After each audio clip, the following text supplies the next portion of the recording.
Hello, everyone, and welcome to another episode of the Spurs Up Show, presented by the Armchair All-Americans. I'm your host, Chris Phillips, being joined today by a very, very special guest who I'm going to get to in just a second. But first, if you're not tuned in yet or subscribed to the Spurs Up Show, not really sure what you're doing at this point, the best Gamecocks podcast on the internet, be sure to go online, rate, subscribe, share, and download the Spurs Up Show on iTunes, the Stitcher app, wherever you consume your media, wherever you consume your podcast. Make sure to go check us out at the Spurs Up Show. Be sure to also check out, we have a new Twitter account for the Spurs Up Show as well. Pretty simple, at the Spurs Up Show. Please follow us there for all the news, all of our questions. You tweet at us for the shows, anything and everything happening with the podcast. Go follow us there. For Armchair South Carolina specifically, check us out on all of our social media handles at Armchair SCAR, Instagram at Armchair S Carolina, and of course, like I mentioned, armchairallamericans.com for all your latest breaking Gamecock news and coverage, and the podcast, of course. So like I said, I'm joined by a very, very special guest today. He is a college football writer and analyst for CBS Sports, host of the SEC Smothered and Covered podcast, and also the College Football Hangover podcast. Noted Braves fan, noted Bachelorette watcher, either one. And as far as I'm concerned, and what you can see on Twitter, a hater of the Georgia Bulldogs, according to all of his Twitter followers. So I want to welcome in Barrett Sallee to the show. Barrett, how's it going, man? Appreciate you coming on. I'm doing great. Thanks for having me. Absolutely. So yeah, had to throw that in there. I know your Twitter followers love to have fun with you, as far as it feels like you are hated and loved by every single SEC fan base. Kind of an interesting dynamic there. Well, I mean, it wasn't so long ago that Georgia fans hated me, and then I picked them to win the SEC this past summer, and suddenly they love me. And my whole thing is this: I try to be honest with people, and sometimes I'm wrong, and sometimes I'm right. And if people want to make some sort of referendum on what kind of fan I am based on picks and what I think of a team or what I don't think of a team, then they're just trying to rationalize a predetermined opinion of their team and of me. And, I always say the bias card is a crutch for the weak, for both positive and negative, because, you already know what your opinion wants to be. I'm just saying something that either confirms it or denies it. And then you react accordingly if you don't have any other argument. Absolutely. Well, Barrett, me and you both know that Twitter is definitely the best place for logic and for things that actually make sense. Lots of nuance, very constructive. Yeah, absolutely. So, yeah, we want to jump right in. We're going to talk about, it's great to talk college football again. Spring practice, spring games are coming up. We're going to talk a lot of football today. First thing I kind of want to touch on that I noticed, that I tweeted at all of our listeners, you said on your show last week, the Smothered and Covered podcast, that South Carolina, in your opinion, was the best bet in the SEC to win the national title per the odds of Bovada. Kind of talk about that, explain kind of your logic on that, and why you would put your money on the Gamecocks as sort of your dark horse there of all the other teams. Well, I think a lot of people confuse best bet with most likely, and those are two completely different things. Best bet means you look at the value, you look at the odds, and the value is there. And Bovada has South Carolina at plus 50,000. That's tied for the least likely team in the SEC to win the national championship, with Arkansas, Vandy, Kentucky, teams like that. And that actually, it got worse since January, because it was plus 15,000. Now it's plus 50,000. So there's no way in hell that South Carolina is the least likely team in the SEC, or tied for the least likely team in the SEC to win the national championship. And you look at that division, yeah, Georgia's a behemoth. We all know that. I think Georgia's going to win the SEC this year, or SEC East anyway, and potentially the national championship again, or be in that game again. So, saying South Carolina is the best bet to win the national championship in the SEC doesn't mean they're the most likely. It just means look at the value, and the value is there because, look, they return almost everybody. I think they've found a really good defensive groove. I think they'll improve offensively. Jake Bentley, I think that his month of November last year was the anomaly. It wasn't the trend. And they get a bunch of playmakers back, and they get Georgia in Columbia in week 2. And I don't think they're going to win that game. I think Georgia will win that game. But if I'm wrong, if South Carolina wins, they're going to be a 10-win team. And if you're a 10-win team, or at least have 9 wins going to play Clemson in the final weekend of the year, you're kind of in the national championship hunt. So plus 50,000 is just insane. I mean, that is crazy. So, yeah, I mean, I don't think they're going to win the East. I think Georgia's going to run away with it. But if South Carolina wins that game in week 2, then South Carolina's got a pretty good shot of winning the SEC East and therefore becoming at least a little bit of a threat in the national title race. So I'll take plus 50,000 if that's the case. Yeah, I agree with you. I'm actually a noted gambler a little bit myself, and I definitely agree with you as far as value goes. That number definitely stuck out to me because I agree. I think that to put South Carolina again down there with maybe the Missouris, Vanderbilts, Arkansas is a little bit, I don't know, a little bit of slap in the face, a little bit. It was a little bit puzzling to me. But yeah, definitely agree with you there. Talking back to 2017, because I want to touch lightly on it really quickly. Obviously, South Carolina finished 8-3 in the regular season, 9-3 with a huge bowl win over Michigan, a comeback win. Looking back at that year, talk about kind of your overall thoughts of the South Carolina football team, their season in 2017, and what grade would you give Will Muschamp in year 2 of his coaching tenure? I'd give them an A because they were a 9-win team. They lost Deebo Samuel in week 1. They lost 3 running backs throughout the course of the season at any given time. You had Jake Bentley turn into a pick machine. And yet, they still won 9 games in year 2. So to me, Will Muschamp's changed. And he'll tell you this. He looks a lot more comfortable there. I think he changed as a head coach his final year at Florida, prior to the final year at Florida. Did all of the right things that year, but just didn't have a quarterback that was comfortable enough with the system to help him out. And it was a fishbowl down there. And at South Carolina, he's far more relaxed. I think he's figured out what he wants to be offensively. I think he figured out how he wants to recruit offensively because South Carolina really has got much more structure with its recruiting practices. Towards the end of the Spurrier era, they had Steve didn't know who was showing up on campus at any given weekend.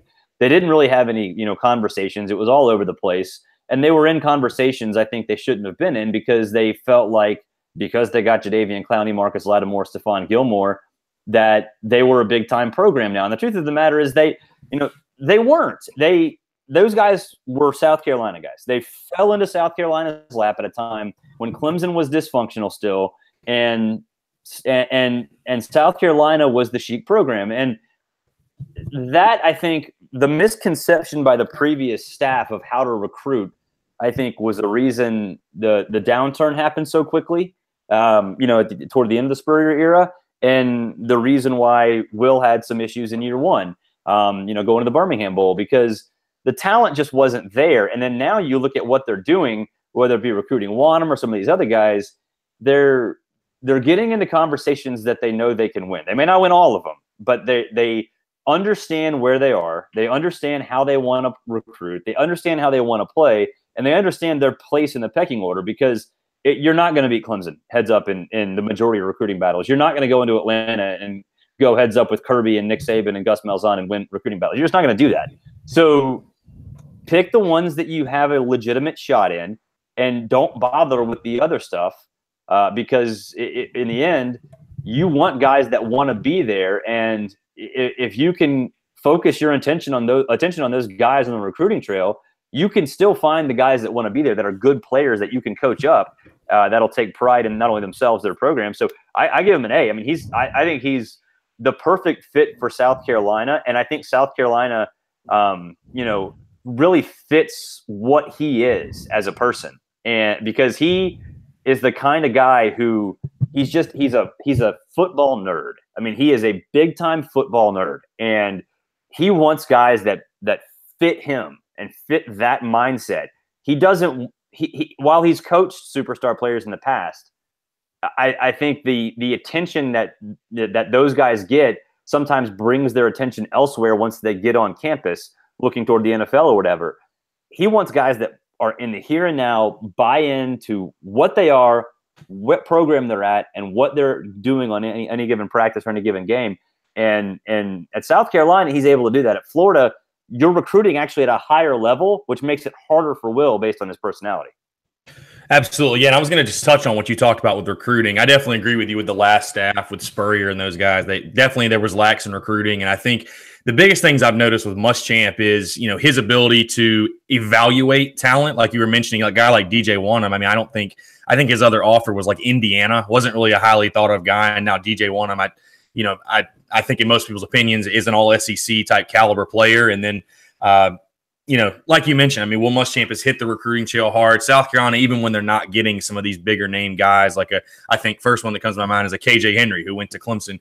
They're at least in the conversations and coming down to the final 5, final 3 schools, if you will.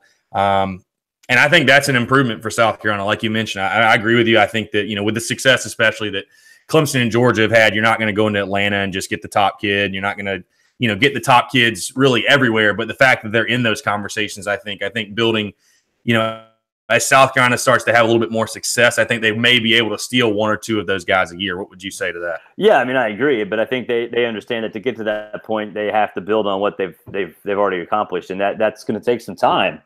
But and it's funny because they actually had some decent players. I just think and they had decent recruiters on the former staff. Like G.A. Mangus is an awesome recruiter. Yeah. But none of those guys talk. Steve Spurrier had no plan. He had no organizational skills, toward the end of his tenure, and really stopped caring, I think, to an extent. And yeah, they'll go in and get some guys now, especially if they can contend with Georgia again. Especially if they go. I mean, people in Georgia, high school kids in Georgia, took notice last year when South Carolina played Georgia tough in Sanford Stadium. If they can do the same thing in Columbia in week 2, I think when you look at the landscape of college football, it's going to be one of the bigger games that weekend.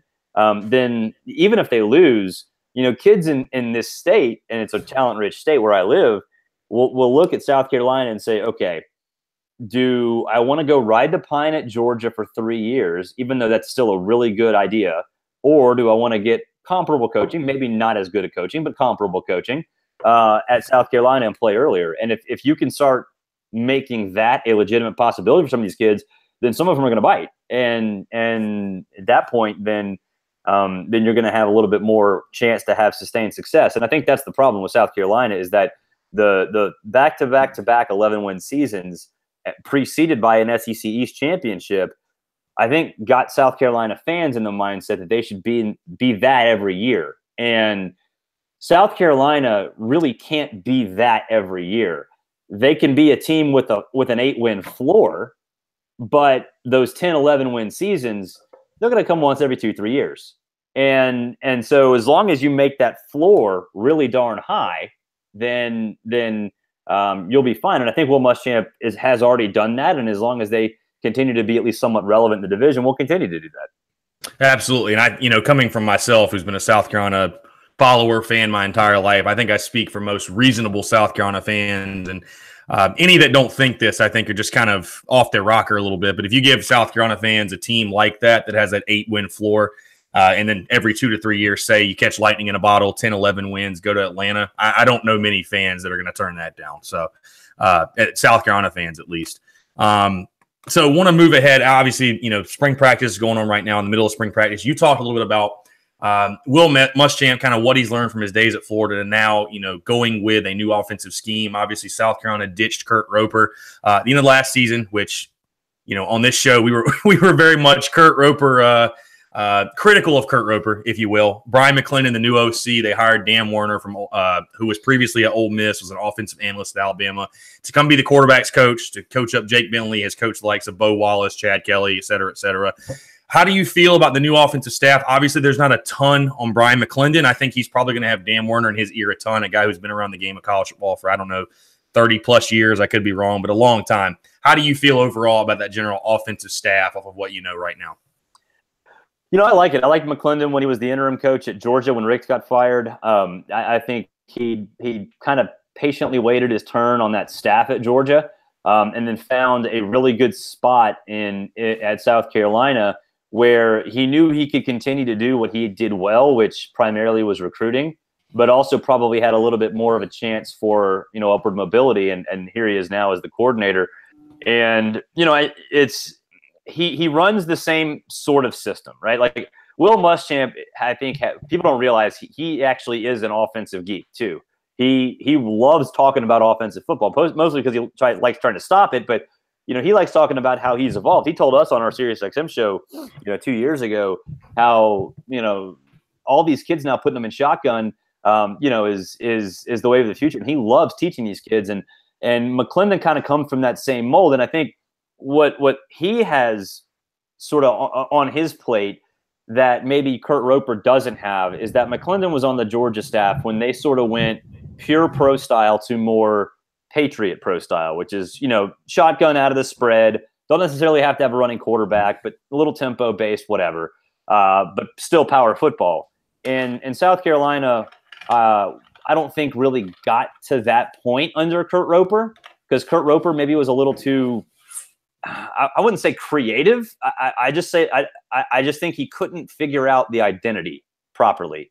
And McClendon, I think, understands what that identity needs to be. And it's the same idea that Will Muschamp has. So I think from a personality standpoint and from a philosophical standpoint, they fit really well. Warner, I think, like you said, he understands how to accentuate a quarterback's positives and also hide their weaknesses really well, because Bo Wiles had a lot of weaknesses. Oh, yeah. And so, I like the staff. I think it's a staff that it's perfect for what they want to be. They're young, aggressive recruiters. T-Rob on the defensive side of the football too. Young, aggressive recruiters, creative, understand what recruits like to hear, understand what today's football sort of is, and understands what South Carolina wants to be. I think obviously T-Rob and Muschamp have been together for a long time.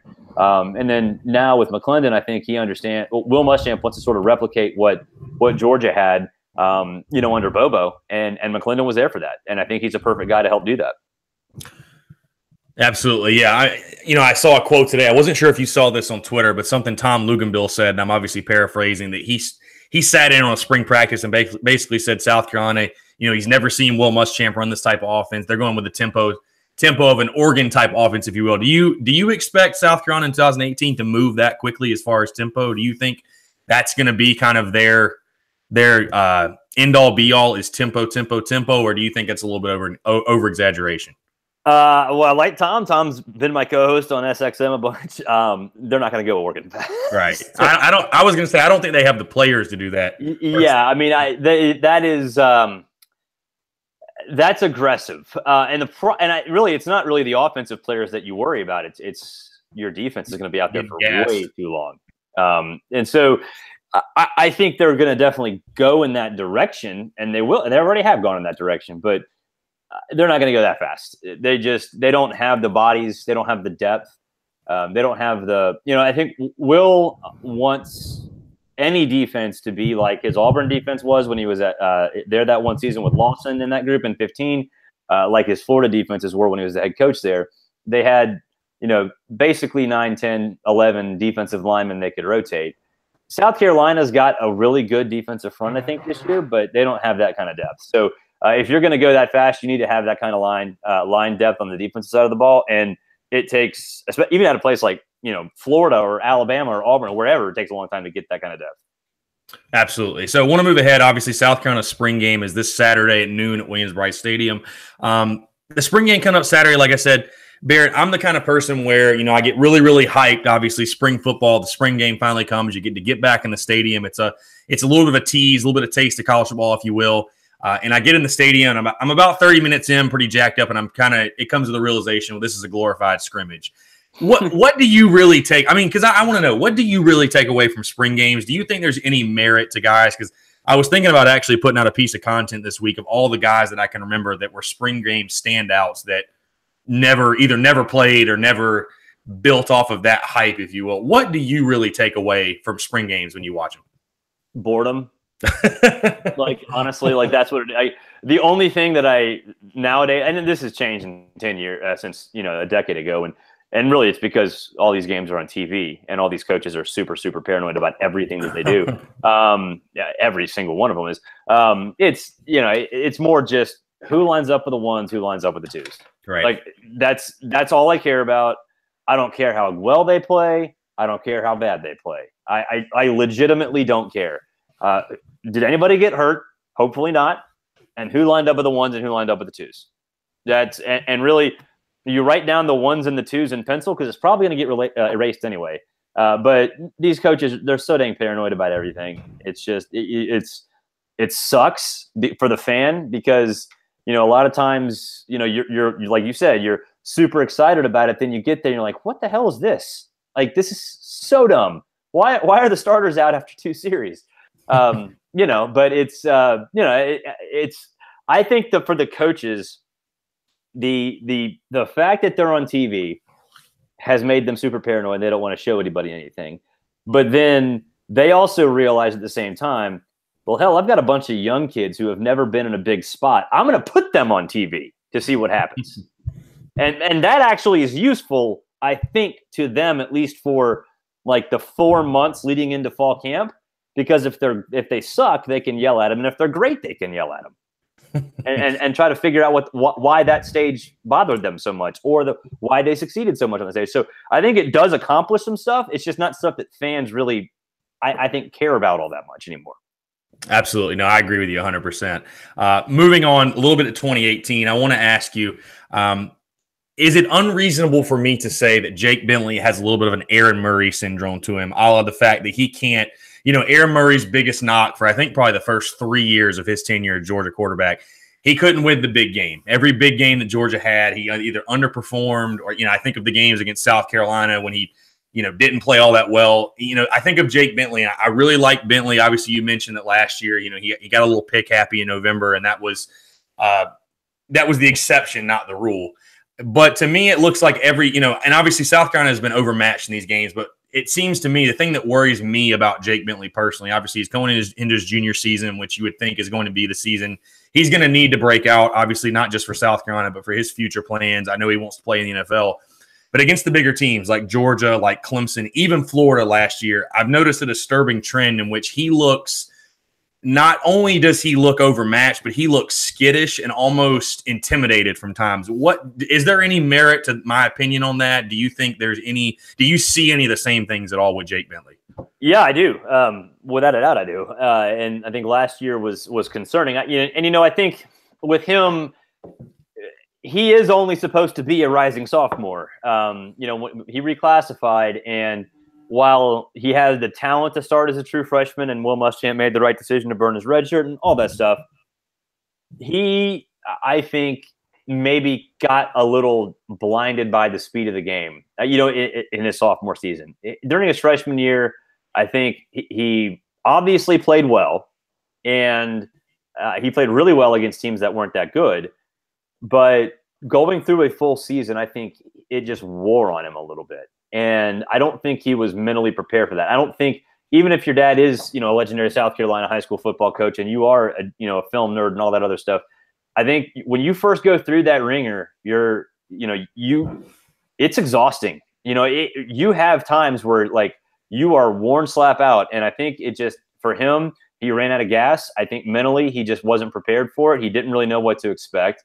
I think the speed of the game I wouldn't say surprised him, but I think the consistent speed of the game, the fact that every single week you had to do this stuff and be 100% on point for it, was not something that he was totally used to. And it's not really anything that anybody's used to, because you don't see that competition in high school. I mean, you really don't. Even when he was playing at Opelika, that's a pretty darn good district. You don't see that every week. So, I think now that he knows that's why quarterbacks go through sophomore slumps. Like if they're not full-time starters as a freshman, I think they, the grind of a season gets to them their first full year as a starter. And I think it got to him. And I think now they probably have to go back to the drawing board and say, all right, look, what went right? What went wrong? How can we avoid this? And how do we need to stay fresh? How does the coaching staff need to keep your attention? Because it's hard to keep, not just Jake, but I mean, these are college kids. I know how I thought in college. I know how I acted in college. I know a lot of people that acted like idiots in college or got distracted by stupid things or whatever.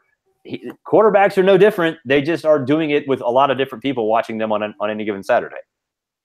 Absolutely. And I think ahead of the 2018 season, obviously South Carolina, Georgia is going to be a huge matchup in week 2.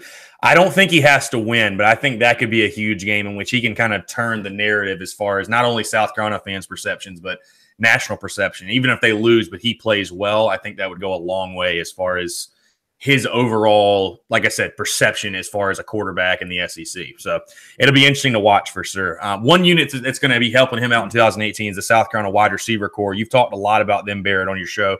What do you like most about their unit? Obviously, I think one guy that you're definitely going to mention, but what do you like most about their unit, and how good do you really think they can be in this offense? Well, I think they are they're dynamic. They're creative. I think when it comes to Samuel and Edwards, you're talking about two different guys, that are basically the fuel to the fire for the entire offense, right? Brian Edwards is the big body kid. He can go make those highlight reel catches. We saw him last year. Debo is Debo. Yeah. So when it comes to how everything and how that core works together, it really does sort of revolve around those guys. If both of them can stay healthy and both of them can keep doing what they've always done, then I think everything opens up for Jake. Everything opens up for the running game. A lot of deficiencies potentially in the offensive line, even though I don't think it's going to be bad, will get hidden. So everything sort of revolves around those guys.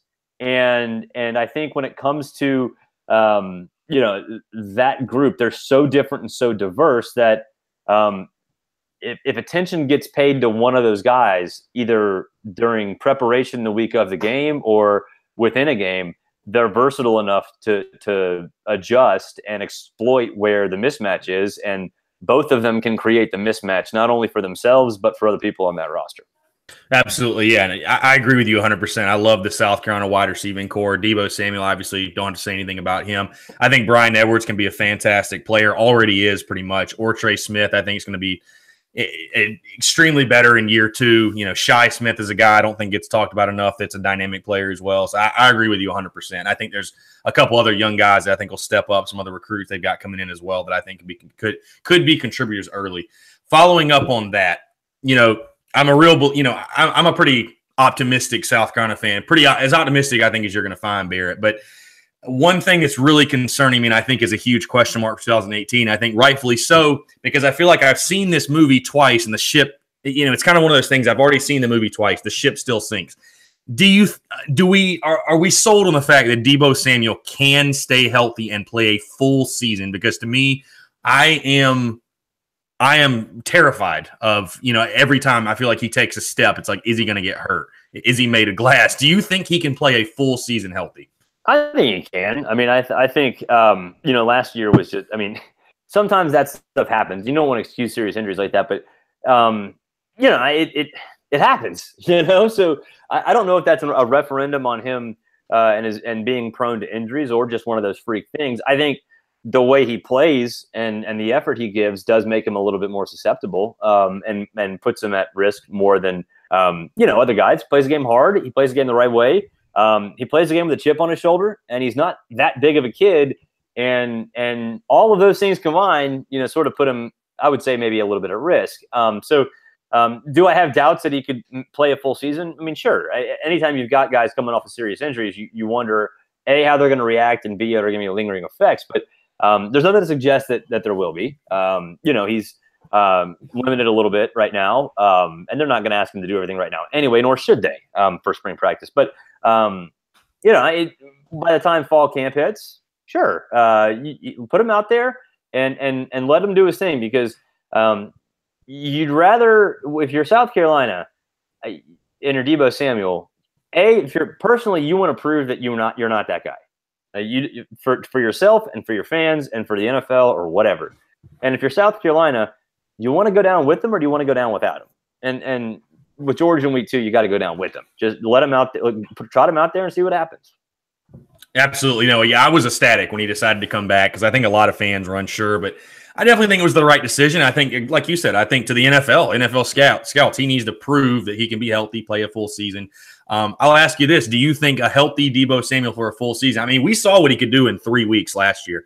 First 2 games, I was at the NC State game in Charlotte, took the opening kickoff back for a touchdown, does the same, takes another kickoff back in the Missouri game, took the first play in the Kentucky game for a touchdown. Do you think he can be a Heisman dark horse if he can stay healthy? Yeah, I mean, he could. South Carolina's going to have to win or be in the national championship hunt, though. I mean, it's a team award to an extent. And really, I mean, if you're going to be a receiver that's in that mix, it would help that you're also a returner. So I guess the question would then become, how much do they use him in that regard, coming off injury? And we don't know until we see it, but I would imagine they use him a lot. So, yeah. dark horse, yeah, extreme dark horse. But that would hinge on him doing something not only as a receiver but also as a special teams player, and having that directly translate to, overall team success at almost the highest level in the game. And all of those things are extreme long shots in terms of, putting up the kind of stats as a wide receiver and a returner that makes you comparable to, some of these quarterbacks that are out there now. And also winning a bunch of games, especially week 2 against Georgia. Absolutely. Yeah. I'm really pulling and hoping for a healthy Deebo Samuel, because, man, he is a fun player to watch last year. And I mean, obviously, I think the Gamecocks season sort of trend or projection, I think, rests solely on his leg or his ankle or whatever he messed up. So, yeah. So want to turn to the other side of the ball. Obviously, it's been really interesting to watch the progression of South Carolina. I mean, South Carolina 2015 defense was absolutely miserable. The last year, the Spur era, I mean, most of the team was, but the defense was atrocious. And that was the part of the team that fell off since 2013, since the 3 straight 11-win seasons. Coach, Will Muschamp comes in 2016. You saw a little bit of an improvement. Last year, I think you saw a huge jump with South Carolina, I believe, either led or was tied. This was before the playoff, obviously, was tied or led the SEC in takeaways, which was a huge accomplishment, I thought. How impressed have you been with the job that Will Muschamp and T-Rob obviously have done with that defense, and how good do you think Carolina can be defensively in 2018? Well, I love it because they've got guys that fit their attitude. They got guys that understand the kind of defense Will Muschamp wants to play and have that kind of mentality. So I think when it comes to their defense, you have to start it up front. You got to have a guy that can get to the quarterback and disrupt, and they've got one and want him. Bryson Allen Williams seems like he's on the JT Barrett plane. He's been in college for a decade and a half, still there. And I mean, I saw Jemias Williams 3 years ago maybe, at the Atlanta opening regional. He was a rising junior, and I believe he was MVP of that regional, or if he wasn't MVP, he was at least honored in some way after that camp. I mean, that dude is like competitiveness just bleeds out of him, like just oozes out of him. And those are the kind of guys that T-Rob and Muschamp love, because they work hard, and that work ethic is contagious and it infects in a positive way the entire locker room. And so I think defensively they'll be fine. Are they going to, have some issues against some of these teams? Yeah, because they don't have the depth. Like South Carolina on both sides of the ball, they don't have the depth that other schools do. So they're going to have to be lucky. They're going to have to avoid the injury bug. They got to get some guys back healthy, like Jemias. But they need a little luck. But I love the identity that Will Muschamp wants to bring. He's brought to that defense, and T-Rob the same way. They're fighters and they're competitors, and they're not all 5-star kids, and they're not all superstar recruits, but they all believe that they should have been. And I mean, Jemias is a perfect example. If that kid was 3 inches taller, he'd have been the best player in the country 2 years ago. Like, legitimately, I think the highest rated player in the country. But his size was a knock against him. And, I think that fuels him, a lot like it fueled Tyrann Mathieu at LSU. So, I love the players they've got. I don't think the depth is there, but they fit exactly what Muschamp wants to do. They're aggressive. Yeah, I agree with you. As far as Jam Williams, they obviously asked a ton out of him. I think he played I'm not sure if he played week 1, but he played throughout the beginning of the season. I mean, he was impressive. I mean, I think of the pick at Missouri. I think of the pick to end the game against Florida. The way he played in the Georgia game, yeah, I 100% agree with you. I think he's going to be an exciting player and one of the best players, maybe not just in the SEC, but in the country for South Carolina defensively. And 100% agree with you on the depth situation, especially I think along the defensive line. I think they've got a good core as far as their starting 4, but I do get a little worried as far as they're going to need some guys to develop, like an MJ Webb who hasn't played a lot. At D tackle, I think D tackle is probably going to be the biggest area of concern for them. Obviously, you got Javon Kinlaw, but how many snaps can he go? Being, as big a guy as he is. So it'll be really interesting to see for sure. Wanted to talk to you, obviously, the 2018 schedule. I've had a lot of conversations with South Carolina fans, with fans in general, that, have obviously everyone is going to be excited for that Georgia game. South Carolina, Georgia is, even last year when Georgia was the #1 team in the country, it is a competitive game. Those games are always fun to watch. They're always dog fights, no pun intended. And I've had a lot of fans tell me, that is the game. That is the most important game of the season. Circle that game. if South Carolina wins that game, their season is XYZ, whatever's going to happen. Barrett, in my opinion, the biggest game of the season is coming week 5 at Kentucky against a team South Carolina hasn't beaten in 4 years. I think that, to me, is going to be South Carolina's biggest game of the season. Is going to be that swing game where it's going to kind of determine how this season goes. What would you say as far as, on my thoughts on that? It better not be, because I don't think Kentucky's going to be very good. I just think from a psyche standpoint, and the fact that obviously it's been maddening. You haven't beaten that team in 4 years. I just think you can't afford to lose them again. No, I mean, I get it. It better not be a swing game, though, because, that should be a relief game if you just get out of it because of that very fact. I think the biggest one's Texas A&M because, not Texas A&M, I'm sorry. No, Texas A&M is before the bye week. So Texas A&M is the one before the bye week that I think, you get them in Columbia. It's from a talent standpoint, a team that is probably better than South Carolina from a top to bottom standpoint.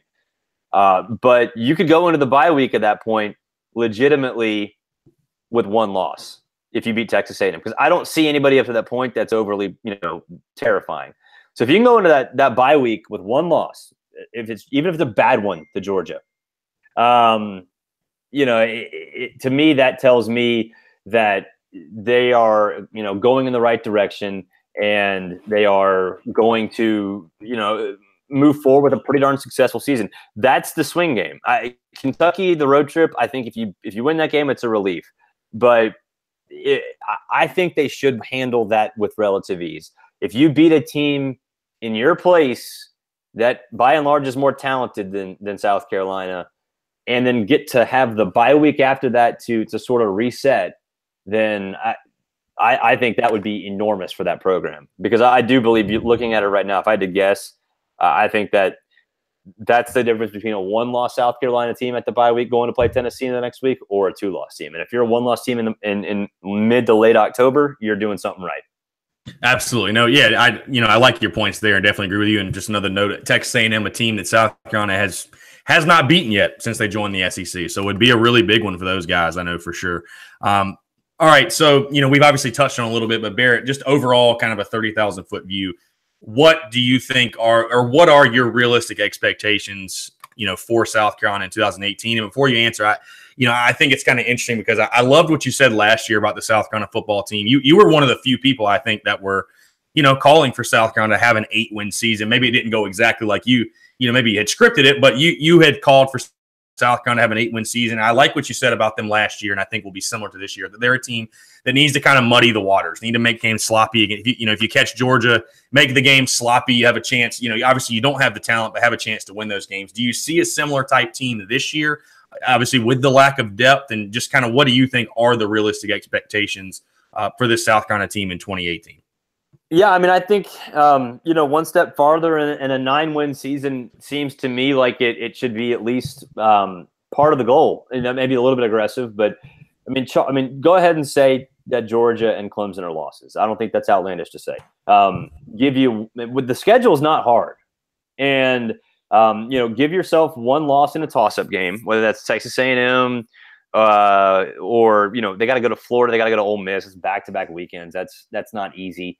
One of those maybe. But if it's an 8 or a 9-win season and you don't have any just head-scratching, inexplicable losses, then there's no problem with that. And I think in South Carolina, maintaining an 8-win level in the regular season or improving upon it by 1 game in year 3 for Muschamp, that is progress, even if numerically it's not, because it's a division that's still going to be, I think, a little bit tougher because Tennessee and Florida got their hires right and Georgia's doing Georgia things.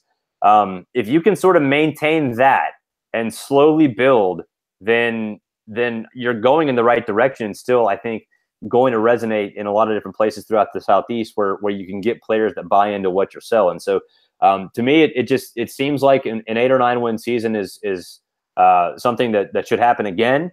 And, the schedule sets up for especially a good start out of the gate. Absolutely. No, yeah, we're all looking forward to it. Obviously, it should be a really fun season. Last question for you, Barrett, before I get to some listener questions we had submitted. What's more likely, the Braves make the playoffs or Chase Ferguson wins The Bachelor?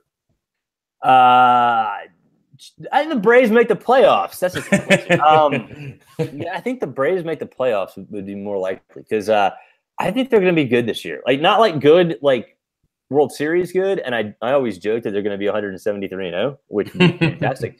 But I think that they're going to be around 500 at the break and might be in this wild card mix for a little bit. So I'm counting on them at least being relevant in September. Like all I want them, honestly, I just want them to get me to September. Like even if they tail off in September, fine. But give me a reason to be pumped about baseball in late August, and I'm happy. And I think they're going to do that. So I think I'm going to say the Braves. Perfect. Yeah, I'm actually a Braves fan myself, so it would be nice for the Braves to at least be interesting or bearable to watch again. I think Ronald Acuna is going to be a fantastic player for them. He'll be up in a couple of weeks. Promise you that. Yeah. Oh, yeah. No, for sure. For sure. All right. Want to get a couple of listener questions, Barrett, before we let you go. This one comes from Twitter at @ariddle8. Which is most realistic for South Carolina this year? You've already talked about it a little bit, but which is most realistic? Make it to Atlanta, another year away from that, not happening anytime soon, or a playoff appearance coming soon for South Carolina? So not happening anytime soon, a playoff appearance, or making it to Atlanta? Yeah, or being 1 year away from Atlanta. I think a couple of those could kind of go together. But yeah, 1 year away from Atlanta. I mean, and really, I mean, a lot of that hinges on if Jake comes back and how quickly Florida and Tennessee get built up. But I mean, I think South Carolina is, I think, more or less one win away from going to Atlanta this year. They have to beat Georgia, and then if that happens, then you know where are they going to lose 2 games in the SEC? You know, legitimately. So I think that might be the landscape of the SEC East this year, and might be the case next year as well, depending on how much Mullen gets Florida cooking. But that door for Atlanta is open, even though Georgia's a behemoth, because Georgia's the only relevant team right now.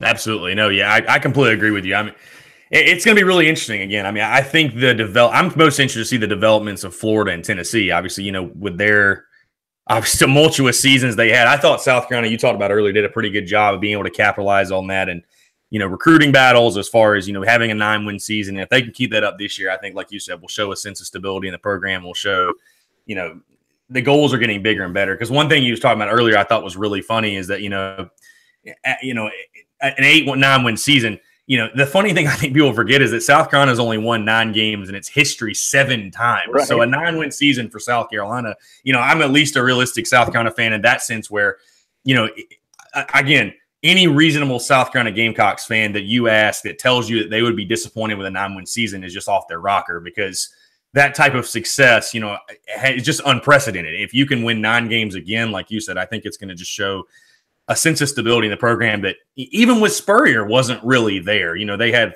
3 breakout years, but that stability really was not there. Last question here comes from one of our writers, one of our South Carolina writers at Armchair All-Americans, Thomas Floyd. Simply put, we've sort of talked about it again. If South Carolina does find a way to upset Georgia in week 2, I mean, how serious do you think South Carolina's chances are to, I guess, not blow it and actually win the SEC East? Well, not blowing it would be the key part, because, I mean, again, you know, if they beat Georgia, you'd think they're probably pretty good. Like, you have to make some assumptions that it's not like a fluky win, right? So if they beat Georgia in week 2, you have to assume that they're a pretty good football team. And if that's the case, where are the SEC losses? Like, where are 2 losses after that in the SEC? I mean, A&M and Florida, maybe? I mean, A&M and Ole, where are they? So, you know, I don't see them. So if South Carolina beats Georgia, A, you have to assume they're pretty good, and B, I can't imagine how they don't win the SEC East, because at that point, the schedule's so darn easy that they're going to have to lose twice, and Georgia's going to still have to run the table. So, and they still got to play Auburn. So, absolutely. You know, I think if they beat Georgia, that is wide open for them. Absolutely. Well, yeah, Barrett, we appreciate you coming on. I mean, this was a blast. Obviously, my college football juices are flowing a little bit. Obviously, I've been kind of, March Madness has been going on. We've been diving in, obviously, with college baseball in full swing, but it's great to talk college football. Everyone is obviously, no matter what time of year it is, we're counting down the days of September. Even for us, we're counting down the days of July just for, coaches' media days. I think that kicks off kind of the fall practices and, gives us just a little bit of taste of college football, but definitely appreciate you coming on. Let everyone know where they can find you on social media, obviously everything you're a part of with your podcast, Sirius XM. Just kind of let everybody know where they can find all of your work at. Yeah, you can follow me on Twitter and Facebook at Barrett Sallee. Download the CBS Sports app, which you can now watch CBS Sports HQ 24/7, 365, free on any device, whether it be a smart TV device like an Amazon Fire Stick or a Roku or Apple TV, and then also on your iPhone, on your tablet, on the CBS Sports app, 24/7, 365 sports news, no yelling, just news. And so we're doing that in full swing right now. Subscribe to SEC Smothered and Covered on iTunes. Subscribe to the College Football Hangover, which is on hiatus right now for a little while, on iTunes as well. And listen to Sirius XM Channel 84, not College Sports Nation, ESPNU on Sirius XM Channel 84. We got to get the right branding in. Absolutely. Well, yeah, Barrett, again, we appreciate it. Let's do it again sometime. Definitely, let's come on and talk some college football. And, obviously everyone go follow along, and we'll catch you soon. Thanks for having me. All right. Thanks, Barrett. Appreciate it. Again, that was Barrett Sallee. We appreciate him joining. Again, if you do want to follow us, all of our social media handles. Please be sure to download, rate, subscribe, and share the Spurs Up Show. Again, for Barrett Sallee, I'm Chris Phillips. We appreciate you guys listening. We will catch you next time on the Spurs Up.